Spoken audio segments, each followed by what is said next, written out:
상품에 대해서만 설명드리고 끝나면 재미가 없겠죠. 자, 지금부터 제가 드릴 말씀을 좀 주목해 주셨으면 좋겠어요. 자, 제가 이제 지금부터 엑셀을 가지고 연금저축 수익률을 극대화하는 마법 같은 방법을 하나 소개해 드려 볼 건데요.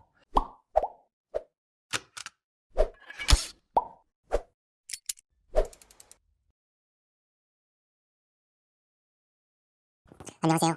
사마리아입니다. 여러분이 생각하시는 성경에 등장하는 그 착한 사마리아인 맞고요. 제 채널은 경제적 어려움에 빠져 텅 빈 여러분의 주머니를 채워드릴 이야기를 해볼게요. 제가 주로 하는 일은 돈 버는 일, 돈 모으는 일, 돈 불리는 일. 제 주특기는요.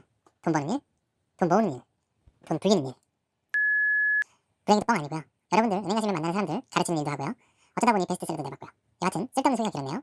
제 채널은 아주 쉽게 돈 모으는 법, 부자 되는 법 알려드릴게요. 재테크 무식자들도 엑셀 하나만 있으면 누구나 부자 되는 법 지금부터 알려드릴게요. 잠깐 컴퓨터 켜고 일단 엑셀 열고 준비되셨으면 시작하겠습니다.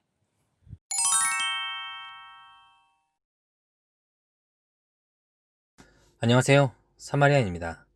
엑셀로 부자되기. 오늘은 재테크 필수 5가지 상품 중에서 연금저축 상품에 대해서 알려드리는 시간을 갖도록 해보겠습니다. 벌써 9월도 절반이 다 지나갔습니다. 어느새 올해도 이제 얼마 남지 않았네요. 연말에는 13월에 월급이라 불리는 연말정산 시즌이 있죠. 연말정산 때 직장인들이 가장 많이 찾는 상품이 바로 오늘 소개할 연금저축 상품입니다. 세액공제 혜택이 있는 대표적인 상품이기 때문인데요. 어차피 노후 준비도 해야 하는데 세제 혜택까지 있으니까 사실 소득이 있으신 분들이라면 꼭 직장인이 아니더라도 하루라도 빨리 가입하셔야 하는 상품이 바로 연금저축 상품입니다. 본격적인 이야기에 앞서 엑셀로 부자되기 지난 영상을 아직 못 보신 분들이 계시다면 우측 상단에 링크 남겨놓겠습니다. 참고 부탁드리고요. 오늘 강의에 사용된 엑셀 파일 역시도 하단 더보기란에 링크 남겨놓도록 하겠습니다. 여러분들 부자 되시는데 활용하시면 좋을 것 같고요. 마지막으로 구독, 좋아요는 영상을 제작하는 제게 큰 힘이 됩니다. 자, 본격적인 이야기 시작해 볼게요. 가장 먼저 연금저축 상품이 뭔지 간단히 알아보고 넘어가겠습니다. 연금저축 상품을 이해하기 위해서는 가장 먼저 소득공제와 세액공제 개념을 알아두시면 좋을 것 같습니다. 일단 소득공제부터 설명드려 볼게요. 만약 제가 사업을 한 사람이라고 해볼게요. 1억의 매출이 발생을 했는데 1억 매출을 올리는데 뭐 재료비라던가 인건비라던가 임대료 뭐 등등 해서 비용이 발생을 하겠죠. 만약에 5천만 원의 비용이 발생했다고 해볼게요. 그러면 실제로 발생한 이익은 1억이 아니고 5천만 원이 되겠죠. 이럴 때 1억에 대해서 세금을 다 내라고 하면 좀 억울하겠죠. 당연히 비용을 뺀 5천만 원에 대해서 소득세를 내라고 할 겁니다. 자, 이렇게 세금을 납부하는 대상이 되는 금액을 과세 표준이라고 부릅니다. 이걸 급여를 받는 급여소득자로 바꿔서 생각을 해보면 매출은 소득이 될 거고요. 비용 공제 부분은 바로 소득 공제가 되는 겁니다. 여러분들 연말정산을 하게 되면 뭐 의료비 공제, 뭐 국민연금 공제, 뭐 교육비 공제, 뭐 이런 여러 가지 항목들이 있잖아요. 이런 소득 공제 항목들에 대해서는 사업자의 일종의 비용 공제처럼 소득에서 아예 국가가 빼주겠다는 거예요. 헌데 급여소득자의 경우에는 원천징수로 소득이 발생했을 때 먼저 세금을 떼가거든요. 이미 1억의 소득이 발생을 했을 때 그거에 대한 세금을 미리 낸 셈이죠. 헌데 연말정산 때 이것저것 따져보니까 뭐 2천만 원 정도의 소득공제를 받았다고 해볼게요. 그러면 2천만 원에 대해서는 낸 세금을 돌려받게 되는 겁니다. 그래서 이거를 이제 13월에 월급이라고 부르죠. 헌데 이때 돌려받는 세금은 소득세율 자체가 기본적으로 여기 오른쪽에 표를 보시는 것과 같이 소득 수준에 따라서 누진세율이 적용되기 때문에 소득 금액에 따라 내시는 세금도 달라지게 되고요. 당연히 환급받는 세금도 달라지게 됩니다. 자, 이게 바로 연말정산의 기본 원리예요. 여기까지는 이해가 되셨죠? 혹시 여기까지 이해가 안 되셨다 하시는 분들은 뒤로 가기 해서 한 번 더 시청 부탁드리고요. 자, 다음으로 세액공제에 대해서 설명드려 볼게요. 소득공제에 비해서 세액공제는 아주 심플합니다. 과세표준에서 세율을 곱하면 납부해야 할 최종 세액이 나오잖아요. 내가 내야 할 최종 세금에서 연금저축에 납부한 금액의 일정 퍼센트만큼 그냥 빼주겠다는 겁니다. 당연히 소득에 상관없이 정해진 세율만큼 돈을 돌려받게 되겠죠. 연금저축 상품은 사실 과거에는 소득공제 상품이었어요. 때문에 소득이 높은 분들일수록 세율도 높고 또 반대로 돌려받을 수 있는 세제 혜택 역시 커지기 때문에 이 혜택을 극대화할 수 있었죠. 하지만 이게 세액공제로 바뀌었습니다. 그래서 이제는 소득이 많은 사람이나 적은 사람이나 일정한 금액의 세제 혜택을 돌려받는 상품으로 바뀌게 된 거죠. 자, 그렇다면 연금저축 상품에 대해서 본격적으로 알아보겠습니다. 은퇴 후 노후에 국민들이 돈이 없어서 생활이 힘들게 되면 일정 부분 국민을 부양해야 하는 의무가 있는 국가 입장에서는 상당히 부담이 될 수밖에 없겠죠. 그러니까 세제 혜택 빵빵하게 줄 테니까 좀 스스로 노후 대비 좀 열심히 해봐 라는 취지로 만든 상품이 바로 연금저축, 이른바 세제 적격 연금 상품입니다. 그렇다고 무제한으로 세제 혜택을 주면 안 되겠죠. 그래서 연간 400만 원까지만 세제 혜택을 줍니다. 자, 월 납입액으로 환산을 하면 약 34만 원 정도가 되겠네요. 세액공제 혜택을 자세히 살펴볼게요. 소득이 5,500만 원을 기준으로 그 이하면 16.5%, 그 초과라면 13.2%를 세액공제 해줍니다. 만약에 여러분들이 연 400만 원을 납입했다고 가정했을 때 최대 66만 원을 돌려받게 되는 겁니다.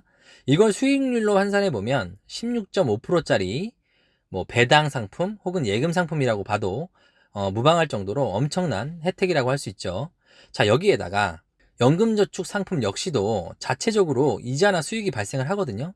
예를 들어 연 3%짜리 연금저축에 가입을 했다고 하면 세제 혜택 16.5%에다가 이자 수익 3%까지 더해서 19.5%짜리 금융상품이라고 봐도 무방한 셈이죠. 연금저축에는 자산운용사의 연금저축 펀드와 보험사가 판매하는 연금저축 보험이 있습니다. 각각 상품별로 장단점이 있는데요. 이에 대한 자세한 비교는 제가 2부 영상을 통해서 자세히 설명드리는 시간을 갖도록 하겠습니다. 자, 여기까지만 설명을 드려보면 무조건 당장 가입해야 하는 상품처럼 느껴지죠.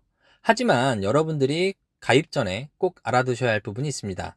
지금부터 그 부분을 설명드려 볼게요. 연금저축에 가입하시는 분들에게 가입하는 이유를 물어보면 앞서 설명드린 세제 혜택 때문에 가입했다는 분들이 상당히 많거든요. 헌데 단순하게 세제 혜택만 보고 가입하셨다가는 큰일 납니다. 자, 예를 들어 연금저축에 가입을 했다가 연금 개시 이전에 중도 해지를 하시게 된다고 하면 기타 소득세로 16.5%를 추징합니다. 다시 말하면 받은 혜택 다 토해내야 한다는 얘기고요. 심지어 소득이 5,500만 원 이상이신 분들은 13.2%의 세액공제 혜택을 해준다고 앞에서 설명드렸죠. 이런 분들은 오히려 3.3%를 손해봐야 한다는 뜻입니다.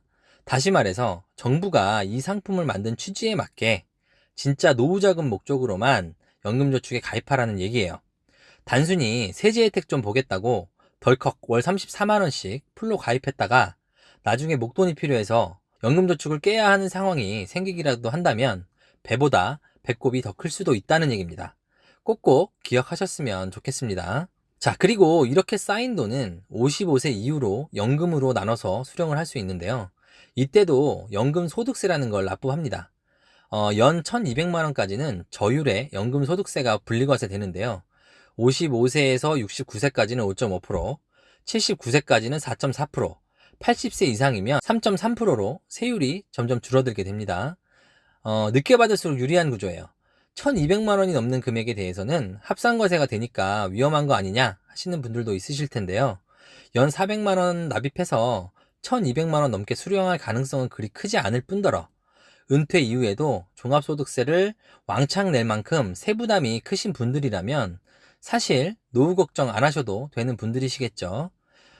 제 생각에는 이런 경우라면 행복한 고민이다 생각하시고 크게 신경 쓰지 않으셔도 될 것 같습니다. 자, 더군다나 지금 내야 할 세금을 돌려받고 나중에 연금소득세를 통해 납부하게 되는 셈이잖아요. 이런 걸 다른 말로 과세 이연 효과라고 합니다. 현재 낼 세금 16.5%를 돌려받고요.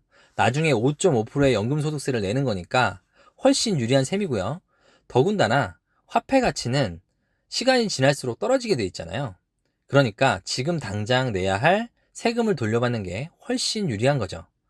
16.5% 환급받는 세금을 만약에 연금저축에 재투자하게 되면 연 16.5% 플러스 알파의 고수익 상품이 되는 거니까요. 중도의 해지만 하지 말고 유지할 수 있다면 이른바 최고의 은퇴자금 마련 상품이 되는 거라고 말씀드릴 수 있을 것 같습니다. 자, 이제 여기까지 설명을 드렸고요. 상품에 대해서만 설명드리고 끝나면 재미가 없겠죠. 자, 지금부터 제가 드릴 말씀을 좀 주목해 주셨으면 좋겠어요.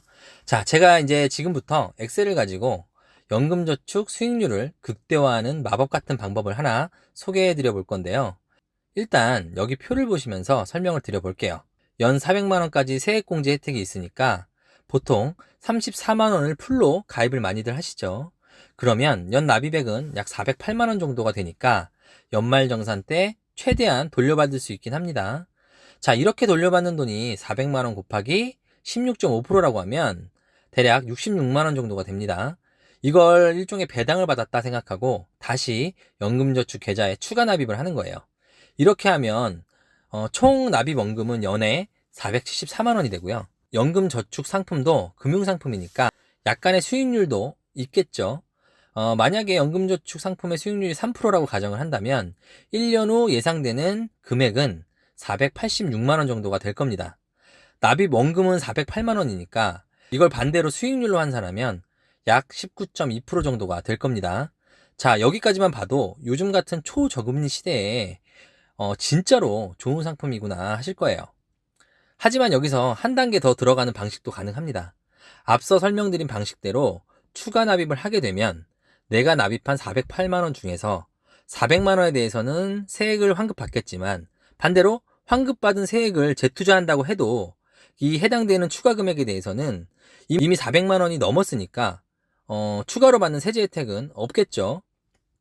헌데 만약에 월 28만원씩만 납입한다고 하면 어떨까요? 이렇게 하면 연간 약 336만원 정도를 납입하게 됩니다. 이 돈의 16.5%인 55% 정도를 이제 환급받게 되겠죠. 이걸 반대로 다시 재투자한다고 하면 총 납입원금은 391만원 정도가 됩니다. 이때 55만원을 재투자한 돈 역시도 아직 400만원이 넘지 않았으니까 추가로 공제가 됩니다. 계산해 보니까 55만원을 또 추가로 환급을 받게 되면 약 9만원 정도가 되네요. 이렇게 하면 400만원 한도를 거의 풀로 채워서 알뜰하게 챙기시고 수익률도 굉장히 극대화할 수 있죠. 수익률로 이걸 환산을 하면 22%가 훌쩍 넘는 엄청난 상품이 되는 겁니다. 여기 제가 이렇게 표를 준비해 놨으니까요. 이걸 보시면서 한번 직접 계산을 해보시면 이해가 되실 것 같습니다. 다음 시간에는 연금저축펀드, 연금저축보험, 도대체 어떤 걸 가입해야 하는지 각각 상품의 장단점 비교 및 또 시장에 판매되고 있는 다양한 연금저축 상품들 중에서 여러분께 소개해드리고 추천드릴 만한 상품들만 추려서 비교해드리는 영상도 준비해보도록 하겠습니다. 부족한 영상 끝까지 시청해주셔서 정말 감사하다는 말씀 마지막으로 드리고 싶고요.